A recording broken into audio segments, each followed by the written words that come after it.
The only people who don't want to disclose the truth are people with something to hide.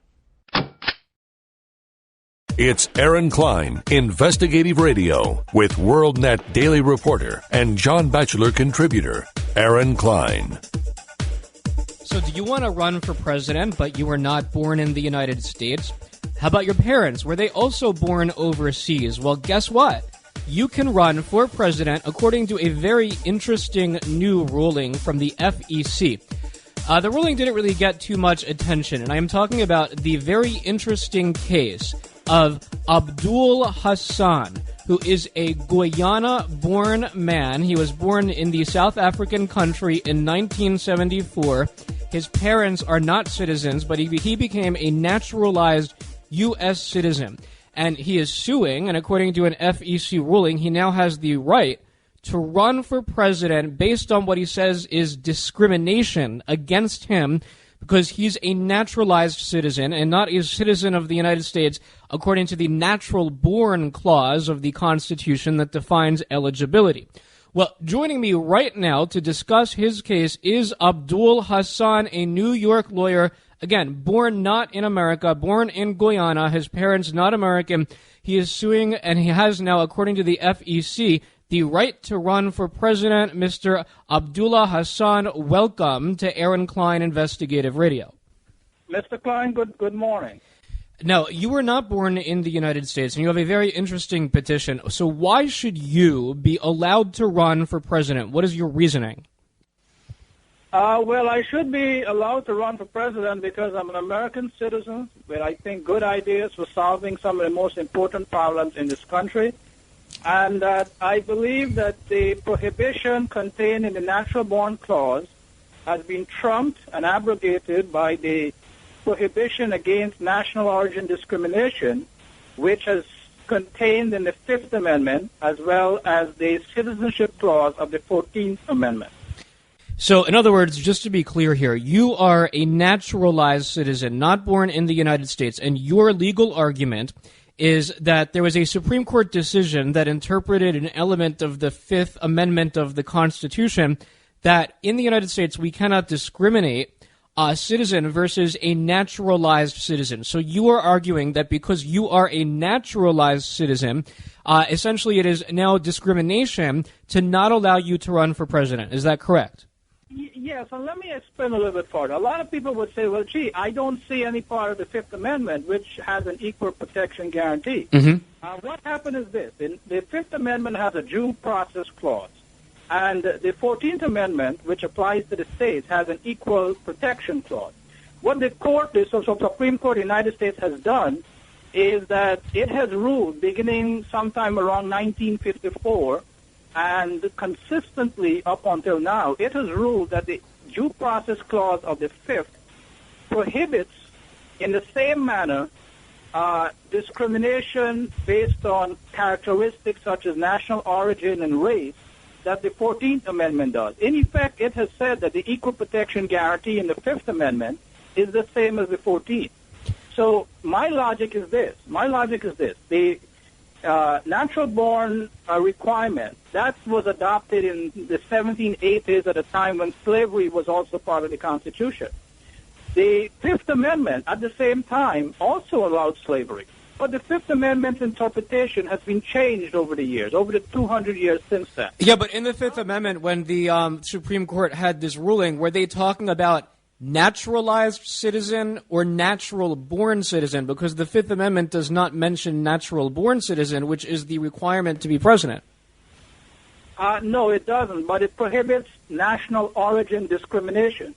So if, and the court said in a case called Schneider versus Russ, it says that it is invidious discrimination which violates the Fifth Amendment to discriminate in favor of a natural-born citizen and against a naturalized citizen. Now, in that case, the issue of presidential eligibility was not an issue. However, in a case called Afroim versus Russ, and I know you were born in Israel, and Afroim involved an Israeli, someone born in Israel. Oh, actually, no, I was born in the United States. I'm an American. I just broadcast from Israel. Oh, okay. The AFRIM involved a guy who voted in the Israeli elections, and he lost his citizenship as a result.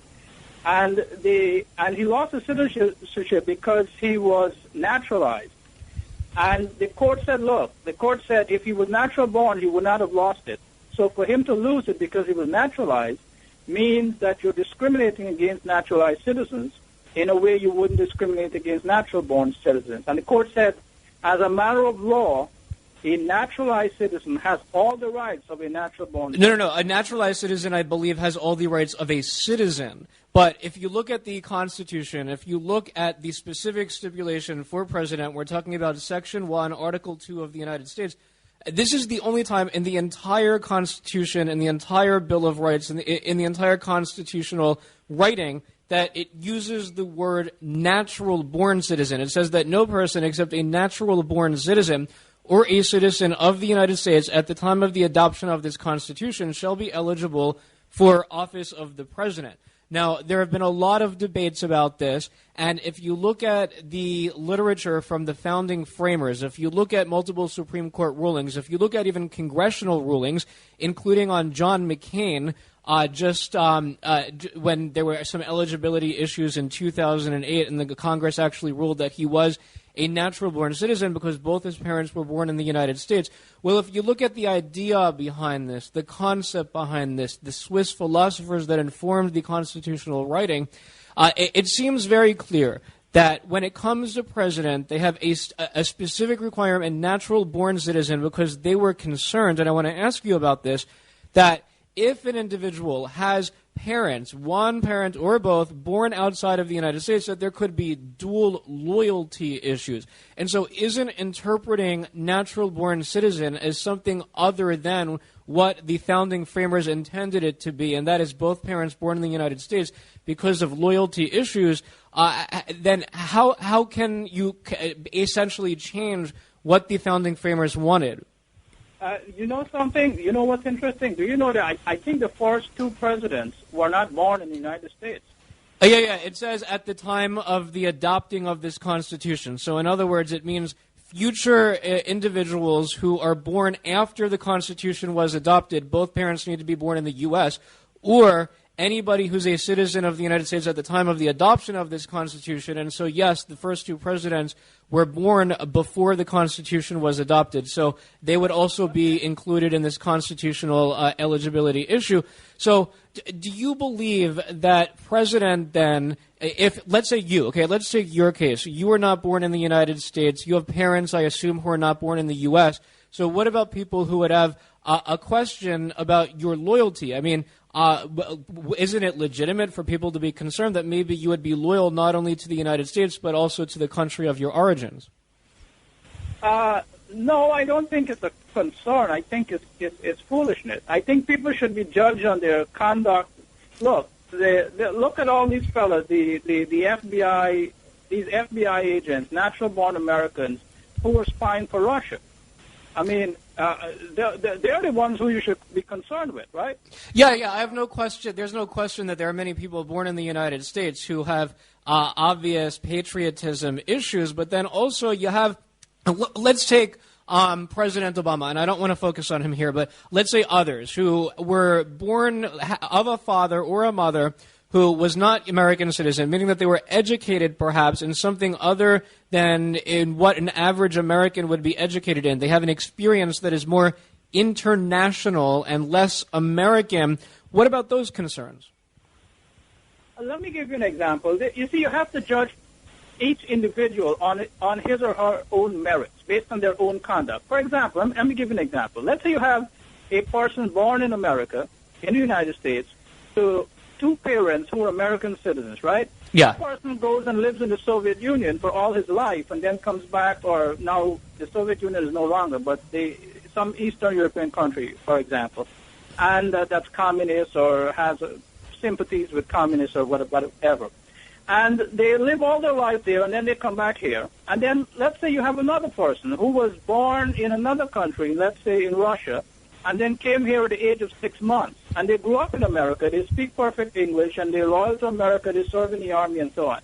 Now, using your logic, then you would question the loyalties of the person who was raised there from the age of 6 months, but you wouldn't question the loyalty of the person who lived all his life in the Soviet Union or Russia. Well, no, I mean, it's not my logic. It's more the logic of the framers of the Constitution. I can't change, and you can't change what they put there, natural born. And I understand your issue here, that you can have somebody who was born to two parents, born in the United States, and then raised overseas. Absolutely.